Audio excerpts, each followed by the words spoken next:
മധ്യപൂർവേഷ്യൻ രാഷ്ട്രീയത്തിൽ ശാശ്വതമായ സൗഹൃദങ്ങളോ ശാശ്വതമായ ശത്രുക്കളോ ഇല്ലെന്ന പഴയ നയതന്ത്ര തത്വം വീണ്ടും അന്വർത്ഥമാവുകയാണ്. അന്താരാഷ്ട്ര രാഷ്ട്രീയത്തെയും യുദ്ധതന്ത്രങ്ങളെയും ഒരേപോലെ ഞെട്ടിച്ചുകൊണ്ട് ലോകത്തെ ഏറ്റവും ശക്തമായ രണ്ട് സഖ്യകക്ഷികൾക്കിടയിൽ കടുത്ത അസ്വാരസ്യങ്ങൾ പുകയുന്നതായാണ് പുതിയ റിപ്പോർട്ടുകൾ സൂചിപ്പിക്കുന്നത്.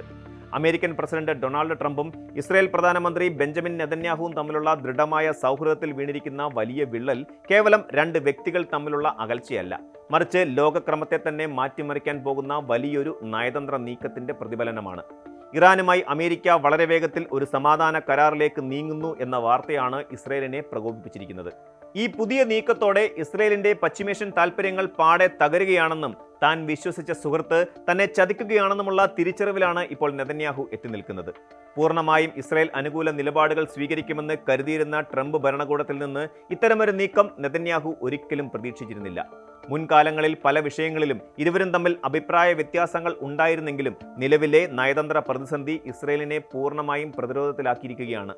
നെതന്യാഹുവുമായി അടുത്ത വൃത്തങ്ങൾ നൽകുന്ന സൂചനകളനുസരിച്ച് വൈറ്റ് ഹൗസിൽ ഇപ്പോൾ ഡൊണാൾഡ് ട്രംപിന് പകരം ബരാക് ഒബാമയോ ജോ ബൈഡനോ ഭരണത്തിലുണ്ടായിരുന്നെങ്കിൽ ഇത്ര വലിയൊരു പ്രതിസന്ധി ഉണ്ടാകുമായിരുന്നില്ല എന്നാണ് ഇസ്രായേൽ പ്രധാനമന്ത്രി ഇപ്പോൾ ആഗ്രഹിക്കുന്നത്. മുൻപ് ഒബാമ ഭരണകൂടവുമായും ബൈഡൻ ഭരണകൂടവുമായും ഇസ്രയേലിന് കടുത്ത ഭിന്നതകൾ ഉണ്ടായിരുന്നത് എന്നത് ചരിത്രമാണ്. എന്നാൽ അവരുടെ വിദേശ നയങ്ങളിൽ ഒരു കൃത്യമായ പ്രവചന സ്വഭാവം ഉണ്ടായിരുന്നുവെന്നും അവരെ നയതന്ത്രപരമായി നേരിടാൻ ഇസ്രയേലിന് എളുപ്പമായിരുന്നു എന്നും നെതന്യാഹു കരുതുന്നു. നേരെ മറിച്ച് ട്രംപിന്റെ പെട്ടെന്നുള്ള തീരുമാനങ്ങളും തികച്ചും വ്യക്തിപരമായ താൽപ്പര്യങ്ങളും അനുസരിച്ചുള്ള നയതന്ത്ര നീക്കങ്ങളും പ്രവചനാതീതമാണ്. ഈ സാഹചര്യത്തിൽ ട്രംപിന്റെ തീരുമാനങ്ങളെ പരസ്യമായി എതിർക്കാനോ തിരുത്താനോ കഴിയാതെ നെതന്യാഹു തീർത്തും നിസ്സഹായനാണെന്ന് പ്രമുഖ അന്താരാഷ്ട്ര മാധ്യമങ്ങൾ വിലയിരുത്തുന്നു. വാഷിംഗ്ടണും ടെഹ്റാനും തമ്മിൽ ഇപ്പോൾ രൂപപ്പെടുന്ന നയതന്ത്ര സൗഹൃദത്തിന് പിന്നിൽ ഇസ്രായേൽ ഏറെ നാളായി ആസൂത്രണം ചെയ്ത വലിയൊരു രഹസ്യ പദ്ധതിയുടെ തകർച്ചയുടെ കഥയുണ്ട്. ഇറാനിലെ നിലവിലെ ഇസ്ലാമിക ഭരണകൂടത്തെ ആഭ്യന്തരമായി അട്ടിമറിക്കാനുള്ള ഒരു സുവർണ അവസരമാണ് ട്രംപിന്റെ പിന്മാറ്റത്തോടെ ഇല്ലാതായത് എന്ന് ഇസ്രായേൽ സുരക്ഷാ ഉദ്യോഗസ്ഥർ വിശ്വസിക്കുന്നു. ഇറാനിലെ കുർദിഷ് ന്യൂനപക്ഷങ്ങൾക്ക് വലിയ തോതിൽ അത്യാധുനിക ആയുധങ്ങൾ എത്തിച്ച് രാജ്യത്തിനുള്ളിൽ ശക്തമായ ഒരു ആഭ്യന്തര കലാപം സൃഷ്ടിക്കുക എന്നതായിരുന്നു ഇസ്രായേലിന്റെയും അമേരിക്കയുടെയും രഹസ്യാന്വേഷണ വിഭാഗങ്ങൾ സംയുക്തമായി തയ്യാറാക്കിയ പദ്ധതി. ഇതിനായി വലിയ തോതിലുള്ള പണവും വിഭവങ്ങളും ഇസ്രായേൽ വിനിയോഗിച്ചിരുന്നു. ഇറാനിലെ കുർദിഷ് മേഖലകളിൽ നിന്നുള്ള പരിശീലനം ലഭിച്ച പോരാളികളെ അമേരിക്കയുടെയും ഇസ്രായേലിന്റെയും വ്യോമ പ്രതിരോധ സംവിധാനങ്ങളുടെ സംരക്ഷണത്തോടെ ഇറാൻ അതിർത്തി കടത്തിവിടാനായിരുന്നു പ്രാഥമിക നീക്കം. തങ്ങളെ സഹായിച്ചാൽ പകരമായി പശ്ചിമേഷ്യയിൽ ഒരു സ്വതന്ത്ര കുർദിഷ് രാഷ്ട്രം സ്ഥാപിക്കാൻ സഹായിക്കാമെന്ന വാഗ്ദാനമാണ് ഇസ്രായേലും അമേരിക്കയും കുർദുകൾക്ക് നൽകിയിരുന്നത്. ആദ്യഘട്ടത്തിൽ ട്രംപ് ഈ പദ്ധതിക്ക് രഹസ്യ അനുമതി നൽകിയിരുന്നെങ്കിലും പിന്നീട് യുദ്ധത്തിന്റെ വ്യാപ്തി വർദ്ധിക്കുമെന്ന ആശങ്കയിൽ പിൻവാങ്ങുകയായിരുന്നു. ഇറാനെ ആഭ്യന്തരമായി തകർക്കാനുള്ള ഈ വൻ പദ്ധതിയിൽ നിന്ന് ട്രംപ് അവസാന നിമിഷം പിന്മാറിയതിന് പിന്നിൽ തുർക്കി പ്രസിഡന്റ് റജബ് തൊയ്യബ് എർദോഗന്റെ ശക്തമായ സമ്മർദ്ദമാണെന്ന് ഇസ്രായേൽ രഹസ്യാന്വേഷണ വൃത്തങ്ങൾ ഇപ്പോൾ സ്ഥിരീകരിക്കുന്നുണ്ട്. അമേരിക്കയുടെയും ഇസ്രായേലിന്റെയും നീക്കങ്ങളെക്കുറിച്ച് കൃത്യമായ വിവരങ്ങൾ ലഭിച്ച എർദോഗൻ ട്രംപിന് മേൽ കടുത്ത നയതന്ത്ര സമ്മർദ്ദം ചെലുത്തുകയായിരുന്നു. തങ്ങളുടെ അതിർത്തിയോട് ചേർന്ന് ഒരു സ്വതന്ത്ര കുർദിഷ് രാജ്യം രൂപീകൃതമായാൽ അത് തുർക്കിയിലേക്കുള്ള കുർദിഷ് വിഘടനവാദികൾക്ക് വലിയ രീതിയിൽ കരുത്തു പകരുമെന്നാണ് തുർക്കി ഭയപ്പെടുന്നത്.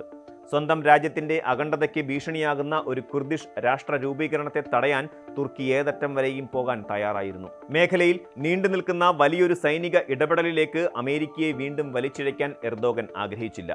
ബിസിനസ് ശൈലിയിലുള്ള നയതന്ത്രം ഇഷ്ടപ്പെടുന്ന ട്രംപിന് മുന്നിൽ യുദ്ധമുണ്ടാക്കാവുന്ന വൻ സാമ്പത്തിക ബാധ്യതകളും സൈനിക നഷ്ടങ്ങളും തുർക്കി ചൂണ്ടിക്കാണിച്ചതോടെയാണ് ട്രംപ് തന്റെ മുൻ നിലപാട് തിരുത്താൻ നിർബന്ധിതനായത്. സൈനികമായ ഏറ്റുമുട്ടലുകൾ ഒഴിവാക്കിക്കൊണ്ട് ഇറാനുമായി ഒരു പുതിയ ആണവ സമാധാന കരാറിലേക്ക് നീങ്ങാനാണ് ഇപ്പോൾ അമേരിക്കൻ പ്രസിഡന്റ് താൽപര്യപ്പെടുന്നത്. വൈറ്റ് ഹൗസിലെ അതീവ സുരക്ഷാ ചർച്ചാ മുറിയിൽ ഈ കരാറിന്റെ അന്തിമ രൂപരേഖ തയ്യാറാക്കുന്നതിനായി ട്രംപിന്റെ നേതൃത്വത്തിൽ ഉന്നതതല യോഗങ്ങൾ നടക്കുകയാണ്. താൻ ഈ ചർച്ചകളിൽ സജീവമാണെന്ന് ട്രംപ് തന്റെ സ്വന്തം സാമൂഹിക മാധ്യമമായ ട്രൂത്ത് സോഷ്യലിലൂടെ ജനങ്ങളെ അറിയിക്കുകയും ചെയ്തിരുന്നു. പ്രധാനമായും 3 കടുത്ത നിബന്ധനകളാണ് ഇറാനുമേൽ അമേരിക്ക മുന്നോട്ട് വച്ചിട്ടുള്ളത്. ഇറാൻ തങ്ങളുടെ ആണവ ബോംബ് നിർമ്മാണ പദ്ധതികൾ പൂർണ്ണമായും ഉപേക്ഷിക്കുക, നിലവിൽ അവരുടെ പക്കലുള്ള സമ്പുഷ്ടീകരിച്ച യുറേനിയം മുഴുവൻ അന്താരാഷ്ട്ര നിരീക്ഷണത്തിൽ കൈമാറുക, ലോകത്തെ ഏറ്റവും പ്രധാനപ്പെട്ട എണ്ണക്കടത്ത് പാതയായ ഹോർമൂസ് കടലിടുക്കിലൂടെയുള്ള സുരക്ഷിതമായ ഗതാഗതം പൂർണ്ണമായി ഉറപ്പു നൽകുക എന്നിവയാണ് ആ നിബന്ധനകൾ. എന്നാൽ ഈ കടുത്ത ഉപാധികൾ പൂർണ്ണമായി അംഗീകരിക്കാൻ ഇറാൻ തയ്യാറാകുമോ എന്ന കാര്യത്തിൽ ഇപ്പോഴും വ്യക്തത വന്നിട്ടില്ല. അമേരിക്കൻ മാധ്യമങ്ങളുടെ റിപ്പോർട്ടുകൾ പ്രകാരം ചർച്ചകൾ അവസാന ഘട്ടത്തിലാണെങ്കിലും കരാറിൽ ഔദ്യോഗികമായി ഒപ്പുവെക്കുന്നതിലേക്ക് ഇരു രാജ്യങ്ങളും എത്തിച്ചേർന്നിട്ടില്ല. വാഷിംഗ്ടണിന്റെ ഈ നയതന്ത്ര പിന്മാറ്റം ഇസ്രയേലിന്റെ ആഭ്യന്തര രാഷ്ട്രീയത്തിൽ ഒരു വലിയ ഭൂകമ്പമാണ് സൃഷ്ടിച്ചിരിക്കുന്നത്. ഇറാനെ പോലെ ഒരു വലിയ ശത്രുവിനെ തകർക്കാൻ കഴിഞ്ഞില്ലെന്ന് മാത്രമല്ല, അമേരിക്കയുമായുള്ള ബന്ധത്തിൽ വിള്ളൽ വീഴുകയും ചെയ്തത് നെതന്യാഹുവിന്റെ രാഷ്ട്രീയ ഭാവിയെ കരുനിഴലിലാക്കിയിരിക്കുകയാണ്. രാജ്യത്തിന്റെ സുരക്ഷ ഉറപ്പാക്കുന്നതിൽ പ്രധാനമന്ത്രി പരാജയപ്പെട്ടുവെന്ന തരത്തിലുള്ള കടുത്ത വിമർശനങ്ങളാണ് ഇസ്രയേലിലെ പ്രതിപക്ഷ പാർട്ടികളും സൈനിക മേധാവികളും ഉയർത്തുന്നത്. വരാനിരിക്കുന്ന പൊതു തെരഞ്ഞെടുപ്പിൽ കനത്ത പരാജയം നേരിടേണ്ടി വരുമെന്ന ഭയം നെതന്യാഹുവിനുണ്ട്. ഇതിനു പുറമെ വർഷങ്ങളായി അദ്ദേഹം നേരിടുന്ന കടുത്ത അഴിമതി കേസുകളിലെ നിയമ നടപടികളും ജയിൽ ശിക്ഷയും ഒഴിവാക്കാൻ പദവി ഒഴിഞ്ഞേക്കുമെന്ന അഭ്യൂഹങ്ങൾ ശക്തമാണ്. രാഷ്ട്രീയത്തിൽ നിന്ന് താൽക്കാലികമായി മാറി നിൽക്കുന്നതിനും ജയിൽ ശിക്ഷ ഒഴിവാക്കുന്നതിനുമായി ഒരു ഒത്തുതീർപ്പ് കരാറിലേക്ക് അദ്ദേഹം നീങ്ങിയേക്കുമെന്നും ഇസ്രായേൽ മാധ്യമങ്ങൾ റിപ്പോർട്ട് ചെയ്യുന്നു. നെതന്യാഹുവിന്റെ ദീർഘകാല രാഷ്ട്രീയ ജീവിതത്തിലെ ഏറ്റവും വലിയ പ്രതിസന്ധിക്കാണ് ഇപ്പോൾ ഇസ്രായേൽ സാക്ഷ്യം വഹിക്കുന്നത്. അമേരിക്കയുടെ ഈ പുതിയ നയതന്ത്ര നീക്കം പശ്ചിമേഷ്യയിലെ പഴയ സുരക്ഷാ സമവാക്യങ്ങളെ പൂർണ്ണമായും മാറ്റിമറിക്കുന്ന ഒന്നാണ്. യുദ്ധത്തിലൂടെയും അട്ടിമറികളിലൂടെയും പ്രാദേശിക ആധിപത്യം നിലനിർത്താമെന്ന ഇസ്രായേലിന്റെ തന്ത്രങ്ങൾക്കേറ്റ വലിയൊരു തിരിച്ചടിയാണിത്. കൊളോണിയൽ കാലം തൊട്ടുള്ള വലിയ സൈനിക ഇടപെടലുകളിൽ നിന്നും മാറി നടക്കാനും സാമ്പത്തിക താൽപ്പര്യങ്ങൾക്ക് മുൻഗണന നൽകാനുമുള്ള അമേരിക്കയുടെ ആഗ്രഹമാണ് ഇവിടെ പ്രകടമാകുന്നത്. ഈ കരാർ യാഥാർത്ഥ്യമാവുകയാണെങ്കിൽ പശ്ചിമേഷ്യയിൽ ഒരു പുതിയ സമാധാന യുഗത്തിന് തുടക്കമാകാം. അല്ലെങ്കിൽ ഇസ്രയേലിന്റെ ഭാഗത്തു നിന്നുള്ള ഒറ്റപ്പെട്ട സൈനിക നീക്കങ്ങൾ മേഖലയെ കൂടുതൽ വഷളാക്കാം. വരും ദിവസങ്ങളിൽ അമേരിക്കയും ഇറാനും തമ്മിൽ ഒപ്പുവെക്കാൻ പോകുന്ന കരാറിന്റെ അന്തിമ രൂപം എന്തായിരിക്കും എന്നതിനെ ആശ്രയിച്ചിരിക്കും പശ്ചിമേഷ്യയുടെയും ഒപ്പം ബെഞ്ചമിൻ നെതന്യാഹുവിന്റെയും ഭാവി. പരിഭ്രാന്തിയും ആശയക്കുഴപ്പവും നിറഞ്ഞ ഈ അന്താരാഷ്ട്ര രാഷ്ട്രീയ സാഹചര്യത്തിൽ ലോകരാജ്യങ്ങളെല്ലാം അതീവ ജാഗ്രതയോടെയാണ് ഓരോ നീക്കങ്ങളെയും നോക്കിക്കാണുന്നത്. കൂടുതൽ വാർത്തകൾക്ക് news 18 Keralam YouTube channel subscribe ചെയ്യുക.